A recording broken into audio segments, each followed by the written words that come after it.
Welcome back to your own YouTube channel একাগ্রতা classes. তোমরা যারা সেমিস্টার 5 এর স্টুডেন্টস আছো আন্ডার ক্যালকাটা ইউনিভার্সিটি এবং তোমাদের মাইনর সাবজেক্ট হিসাবে বেঙ্গলি আছে, তাদের জন্য আজকের এই ভিডিওটি অত্যন্ত গুরুত্বপূর্ণ। এই ভিডিওটিতে তোমাদের যে লাস্ট মিনিট কয়েকটা এসএ কিউ আমি বলে দেবো, যেগুলো করলে তোমরা তোমাদের পরীক্ষায় 100% এসএ কিউ কমন পেয়ে যাবে। এবং বড় কোয়েশ্চেন্সের ভিডিও আমি অলরেডি দিয়ে দিয়েছি, যারা এখনো পর্যন্ত দেখোনি উপরে রাইট বাটনে ক্লিক করে দেখতে পারো। দেখো, বেশি সময় নেবো না, যেহেতু আগামীকাল সকালে তোমাদের এক্সাম। দেখো, সব থেকে প্রথমেই যে প্রশ্ন এখানে দেখো, প্রথমে আমি 10টা প্রশ্ন রেখেছি। এই 10টা হচ্ছে মোস্ট ইম্পর্টেন্ট, ঠিক আছে? এগুলো বারবার রিপিট হয়েছে। এই প্রশ্নগুলোর মধ্যে থেকে তোমরা বেশ কয়েকটা কমন পেয়ে যাবে। সব থেকে প্রথমেই যে প্রশ্নটা দেখো, মোস্ট ইম্পর্টেন্ট, সেটা কি? বাংলা গীতিকাব্যের ভোরের পাখি বলে কাকে সম্বোধন করা হয় বা কাকে বলা হয়? ঠিক আছে, গুরুত্বপূর্ণ প্রশ্ন। নেক্সট, গণনাটক নবান্নর প্রকাশকাল লেখো। আলালের ঘরে দুলাল গ্রন্থের রচয়িতাকে। একদম সহজ বেসিক কোয়েশ্চেন্স আছে, যেগুলো জাস্ট একবার যদি তোমরা দেখে যাও, এর বেশি আর প্রয়োজনই পড়ে না। বন্ধু বিয়োগ কাব্যটি কার লেখা? মৃত্যুঞ্জয় বিদ্যালঙ্কারের একটি গ্রন্থের নাম। এটা আসছে 100%, এই প্রশ্নটা আসছে। ফোর্ট উইলিয়াম 100% আসছে। এটা নিয়ে তোমাদের বড় কোয়েশ্চেন্সও আসছে, আমি অলরেডি আগে বলে দিয়েছি।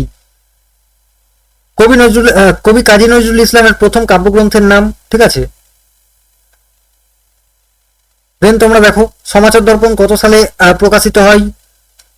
পদ্মিনী উপাখ্যান কি জাতীয় কাব্য? এটা লিখতে হবে। ঠিক আছে, মেঘনাদ বধ কাব্য কত সালে প্রকাশিত হয় বা কে লিখেছিল? এই জিনিসগুলো আসবে। সামাজিক প্রবন্ধ গ্রন্থটির রচয়িতাকে, এগুলো দেখে রাখবে। শ্রীকান্ত কি জাতীয় উপন্যাস? লিখতে হবে। নীল দর্পণ কত সালে প্রকাশিত হয়? সমাচার দর্পণ কত সালে প্রকাশিত হয়? এই জিনিসগুলো দেখে রাখতে হবে। তারপর দেখো, টোটাল তোমাদের সমস্ত কোয়েশ্চেন্সগুলো নেওয়া হয়েছে প্রিভিয়াস ইয়ার থেকে। ঠিক আছে, টোটাল 82 কোয়েশ্চেন্স আছে। তার মধ্যে থেকে যেগুলো মোস্ট ইম্পর্টেন্ট সেগুলো করছি, বাকি তোমরা সবগুলোই করবে। বুঝা গেল? মধুসূদন দত্তের একটি পৌরাণিক নাটকের নাম। যে কোনো একটি নাম বললেই হবে। চারুকথা কে লিখেছিলেন? Most important. বিধবা বিবাহে হওয়ার পিছনে কোন বাঙালি উল্লেখযোগ্য ভূমিকা পালন করেছিলেন? অবশ্যই লিখবে। নীল দর্পণ নাটকের রচয়িতাকে? Most important. নৌকাডুবি, এটাও আসছে তোমাদের পরীক্ষায়।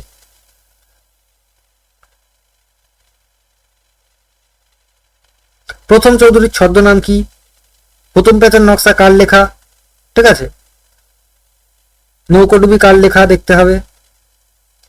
আর সব থেকে বড় কথা, তোমরা এই প্রশ্নগুলো দেখবে, আর দেখবে যে এখানে আমি ইয়ার মেনশন করেছি 2021 যেগুলো আছে সেগুলো একদম ছেড়ে যাবে না।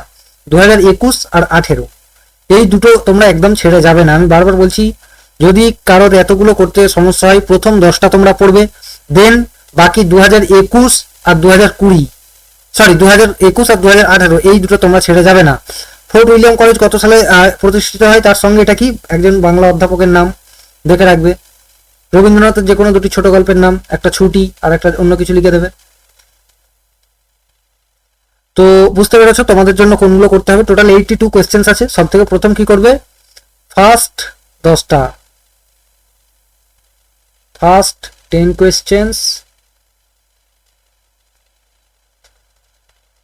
দেন তোমরা করবে হচ্ছে 2021 পেপার, দেন তোমরা করবে হচ্ছে কি 2018 পেপারটা। ব্যাস, এর বেশি আর কোনো কিছু করার প্রয়োজন হবে বলে আমার অন্তত মনে হয় না। তো যারা পারবে অবশ্যই 82 কোয়েশ্চেন্স করে যাবে। তেমন কিছু না, আধ ঘন্টাও লাগবে না এই 82 কোয়েশ্চেন্স করতে। ঠিক আছে, তো পারলে করে যেও, আর না হলে ওই বললাম প্রথম 10টা, দেন 2021 আর 2018 এগুলো করে গেলে 100% তোমরা কমন পেয়ে যাবে। তো এই পিডিএফটা কিভাবে পাবে? পিডিএফটা পেতে কিছুই করতে হবে না, তোমরা টেক্সট করো আমার এই নাম্বারে, এখানে নাম্বার দিয়ে দিচ্ছি আমার। উপরের নাম্বারটাই টেক্সট করার ট্রাই করবে। ঠিক আছে, উপরটাই টেক্সট করবে, রিপ্লাই না পেলে এটাই করবে। দেখো, আশা করি রিপ্লাই পেয়ে যাবে। দেখো, নিজের নেম টাইপ করবে, কলেজ নেম টাইপ করবে, এন্ড জাস্ট লিখবে কি Bengali minor 3 SAQ PDF. Just এতটুকু লিখবে, তোমাকে এই কোয়েশ্চেন্সের পিডিএফটা শেয়ার করে দেওয়া হবে। এবারে বলবে দাদা উত্তরগুলো কোথায় পাবো? উত্তরগুলো তোমরা এখন জানো, তোমরা গুগলে জাস্ট সার্চ করবে, এটা স্ক্রিনশট নিয়ে পুরো 10টা কোয়েশ্চেন্স এখানে গুগল যে স্ক্যান আছে সেখানে সার্চ করবে, পুরো পরপর উত্তর চলে আসবে। যদি 18টা কোয়েশ্চেন্স মারো, হ্যাঁ অবশ্যই গুগলে করবে, চ্যাট জিপিটিতে কেউ করবে না।